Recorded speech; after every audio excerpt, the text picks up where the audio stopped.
Hey guys, this is MC Joe D with the Roundhouse Report.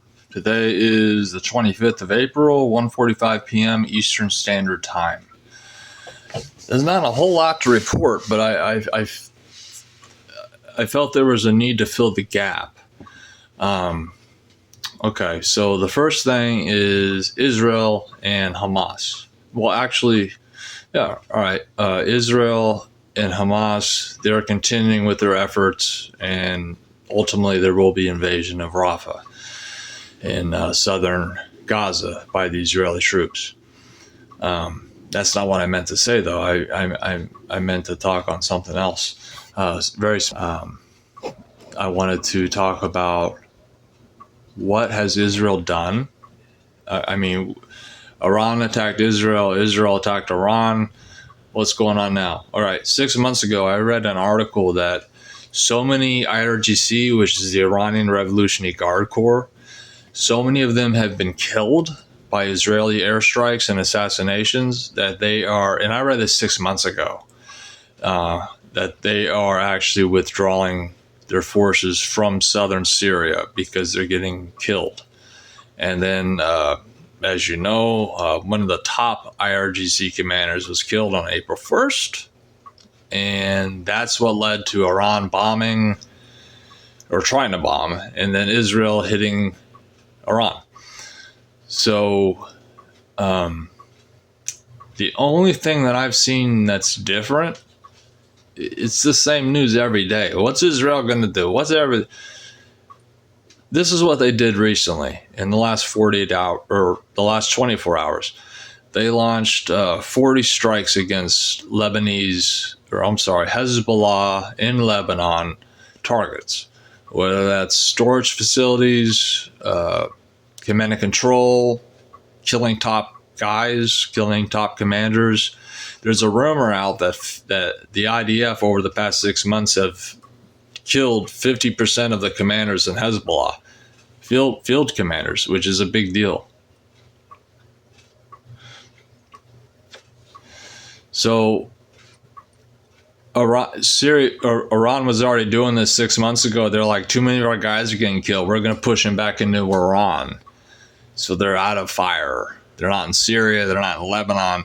And then after this most recent back and forth, they're really like, dude, they moved a significant amount of troops. Iran has. Not necessarily troops so much as commanders. They have removed commanders from Syria and Lebanon and brought them back to Iran because they're too susceptible to being assassinated. So Israel apparently in the last 24 hours launched a blitz against southern Lebanon. They hit 40 targets within the span of about 5 minutes. I don't know what damage was done. This is pretty new. So, but that's substantial. 40 strikes in 5 minutes. That's pretty substantial. So that's what's going on with regard to Israel. They're preparing for the Rafah invasion. They're setting up tent cities, which they should have done 2 months ago. I don't get it. But they're setting up tent cities on the north and south of Rafah, and in the north toward Khan Yunis. So that's what's going on in Israel. Not much is new. Ukraine, well, this package that passed, the foreign aid package, $60 billion went to Ukraine. And this happened like yesterday when the president signed off. $60 billion is going to Ukraine. $26 billion is going to Israel. Caveat, of that $26 billion, $9 billion is reserved for the reconstruction of Gaza. So just 26 minus 9. So, but they're getting their. Normally we give them $3 billion in every year, and this pumped up 26 billion minus 9. That's substantial. And then we gave Taiwan. What did we give them?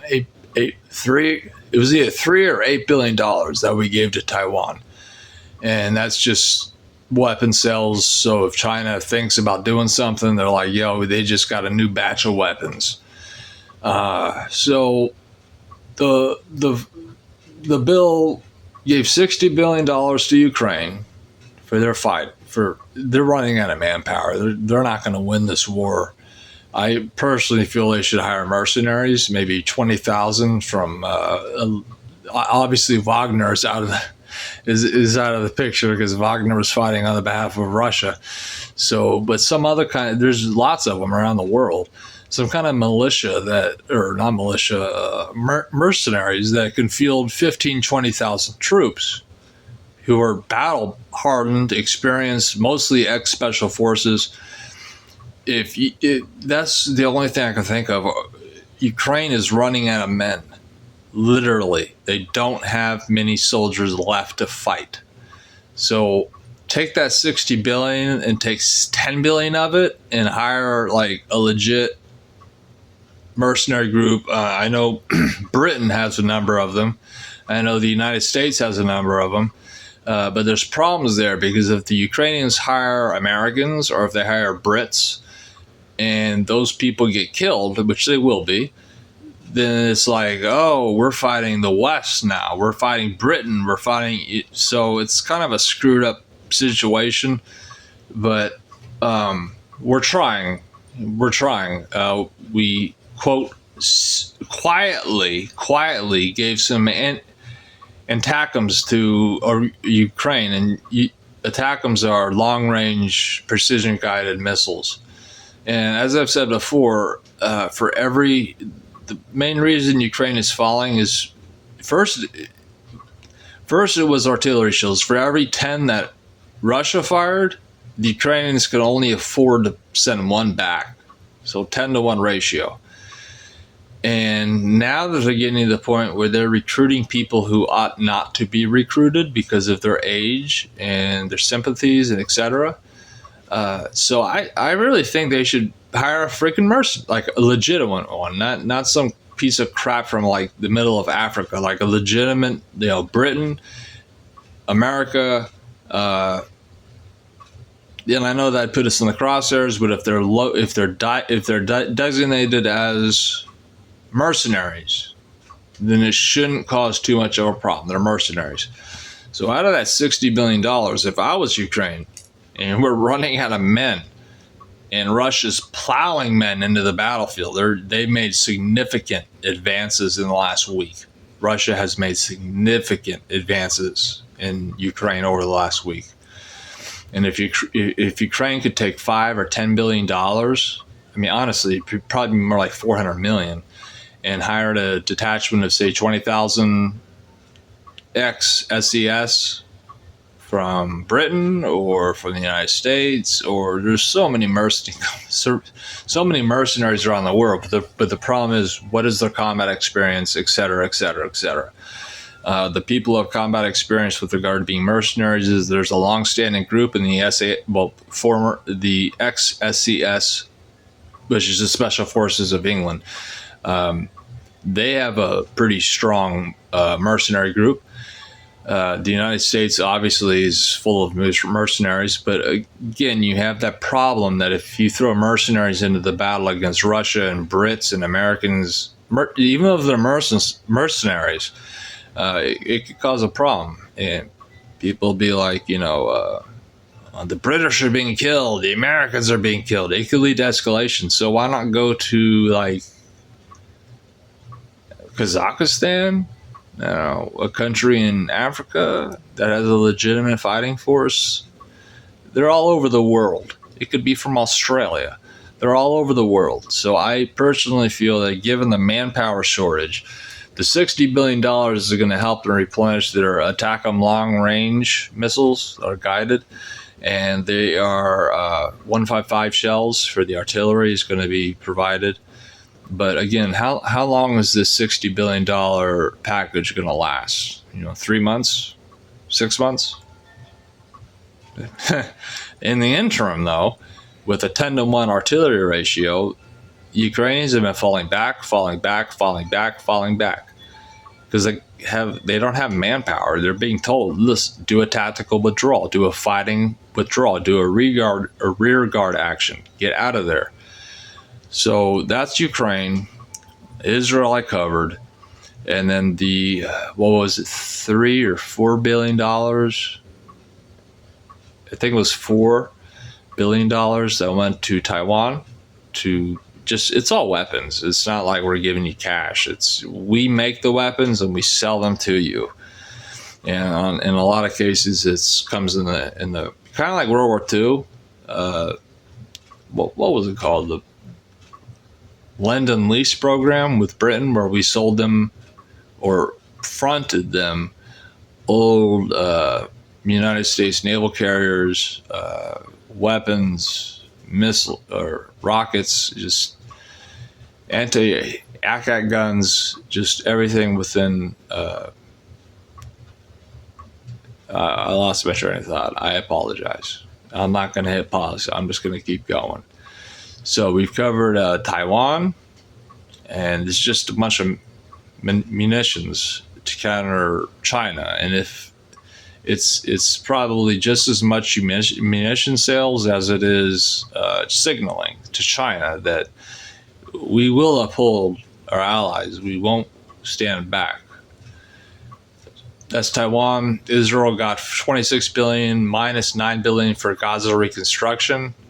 So, they have a good chunk of money. They're getting a lot of refits. They've used a lot of bombs in the last 6 months. If you think about it, they've used a lot of bombs, a lot of ammunition. So they need that.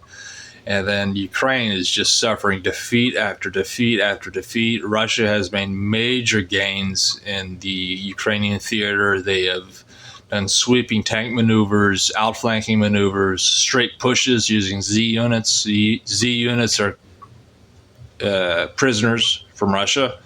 They throw them into what's called a Z unit, and they're the ones that are like the first on the ground, and they storm the position and trying to find weak spots. So other than what I've just said, there's not a whole lot going on. I don't know how Hezbollah is going to respond after getting hit 40 times at different locations, but that's all I have to report because there's nothing new. There's really nothing new other than that aid package. There's nothing new to report. But I felt the need to do a report because I wanted to. I find it fun, and I'm trying to keep people up to date as best I can. And I know I'm no broadcast network or anything. I'm just the Roundhouse Report. But I try to provide my insight as much as I can. Like I said, Israel's finally setting up the tent cities north, south, and north-south. It's kind of weird. Northwest, south of Raqqa, so the northwestern part, which is coastal, that's been designated. Southern Rafah, not Rafah, south of Rafah, there's been a tent city constructed. And it looks like Israel in the next week or two is going to probably go into Rafah. They've already been doing airstrikes. They've already been doing raids into the city, so they're preparing the battlefield. So, it's not much that I'm updating you on. It's just what's going on right now. I felt like making a video. Whoa! For me to feel like making a video is a big deal because I am messed up in my head. What's up? All right. I'm just joking. But, again, not much to report, but I hope I reported on what needed to be reported on, because seriously, there's nothing else to freaking report at this time, other than Russia's making significant gains against Ukraine. Israel's preparing for their invasion of Rafah, and Ukraine just got $60 billion worth of armaments with which to help repel the Russian advances. And Taiwan got $3 billion or $8 billion. I'm not sure. Taiwan got some money too to help beef up their own defenses. Other than that, there's no news. It's just the same old BS, the same old BS. When's Israel going to go into Rafah? Oh, so many people starving. Well, if you actually look at clips, from multiple sources, the markets in Rafah are thriving. They're overflowing with food. You might say I'm looking at propaganda sources, but I'm looking at like 3 or 4 sources, and they have a camera there. They're showing it.